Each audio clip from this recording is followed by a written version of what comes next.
CITU হলদিয়া দক্ষিণ regional কমিটির উদ্যোগে শ্রম কোড বাতিল, রাষ্ট্রায়ত্ত শিল্প বেসরকারীকরণ বন্ধ, শ্রমিকদের মজুরি বৃদ্ধি, আয়ুষী ঠিকা শ্রমিকদের দ্রুত সিওডি ফায়সালা করার দাবি সহ আগামী 26শে নভেম্বর 2024 তমলুকের নিমতৌড়িতে বিকেল 3টায় অবস্থান ও বিক্ষোভ কর্মসূচিকে সফল করার লক্ষ্যে হলদিয়া আয়ুষী গেটে স্বাক্ষর সংগ্রহ, প্রচার সভা এবং লিফলেট বিতরণের কর্মসূচির আয়োজন করা হয়। আয়ুষী গেটে সিআইটিইউর একটা কর্মসূচি নিয়েছে। শ্রমিকদের যে চার্টার হয়নি তার জন্য শ্রমিকদের একটা স্বাক্ষর অভিযান চলছে। হলদিয়া আয়ুষী গেটের সামনে সিআইটিইউর উদ্যোগে একটা শ্রমিকদের গণস্বাক্ষর চলছে।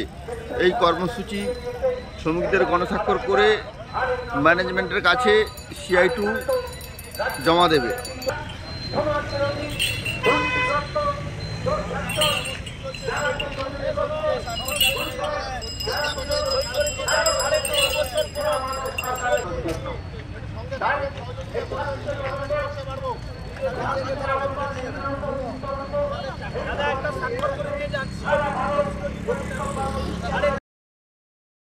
ব্যুরো রিপোর্ট, খবর BCBS।